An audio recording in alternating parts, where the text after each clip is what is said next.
Hello everyone. Welcome to question 3 of placement test series 1. This is Nikesh Agarwal from Sarthi Career. This question is on bitwise operations, one of the very frequently asked topic in the interviews because of its use in embedded systems and computer architecture.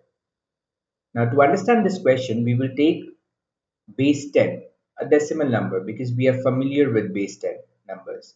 So I'll take number 3. Now this is in units place and you have tens and you have hundreds. Now if I left shift this number 3 by one digit, I get the number as nothing but 30, right? Which is nothing but multiplying a number by 10 to the power 1, correct? So if I take the same number and left shift this by two digits, I get the number as 300, right? Which is nothing but multiplying the number by 10 to the power 2. And similarly, if we go on, if I have to left shift this number by n digits, I will get the solution as multiplying the number by 10 to the power n, right?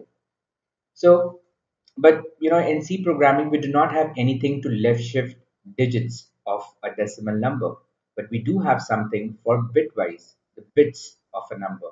So this is what we call a left shift operator for a bit, and this is the right shift operator for a bit. So let's go and write the binary equivalent of 3. So the binary equivalent of 3 is nothing but 0011. Now, if I left shift this by one bit, just using the same analogy, when left shift by 1 gave you 30, here left shift by 1 would be nothing but 0011 and 0.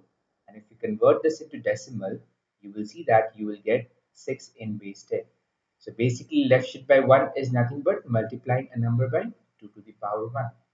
Now, if I take the same number 0011 and left shift this by 2 bits, you will see we are getting 0011 and 00, which is nothing but 12 in base 10. So here we can say that left shifting by 2 was nothing but multiplying a number by 2 to the power 2. And we can generalize this that left shifting a number by n would be nothing but multiplying a number by 2 to the power n. Now if we obviously now we can safely say that, or we would have understood by now that right shifting by n would be nothing but dividing the number by 2 to the power n.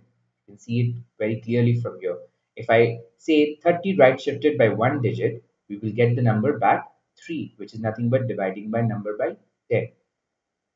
So now with this understanding, let's go ahead and solve this question. So we have a number minus 2, and the first part is minus 2 left shifted by 2, right? So this is nothing but minus 2 multiplied by 2 to the power 2. That's nothing but minus 2 into 4, that is minus 8. Immediately we can rule out options number A and B. So we see that the next part of the solution differs, and we need to find out the solution based on x right shifted by 2. So x is still minus 2. Minus 2 right shifted by 2 is nothing but minus 2 divided by 2 to the power 2, which is minus 2 divided by 4. That's nothing but minus 0.5. Now, because we want a decimal number, what should we get? Should we get 0 or should we get minus 1 for minus 0.5? Now to understand this, let's take this number 5 divided by 2. What do we get? 2.5, right? So in C, it rounds off to its nearest smaller integer. So the nearest smaller integer to to 2.5 would be 2. Now what would the nearest smaller integer to minus 0.5? Would it be 0 or would it be minus 1? Well, it has to be minus 1 because minus 1 is smaller than minus 0.5. The other way to look at it is minus 0.5 is more positive than minus 1. So minus 0.5 is greater than minus 1, right? So minus 1 is going to be the rounded off value for this question. So the answer to question number 3 is nothing but C, which is minus 8 and minus 1, right? Just a food for thought. So let's say I have a number minus 1, and I divide it by, let's say, 4, which is nothing but minus 0.25, right?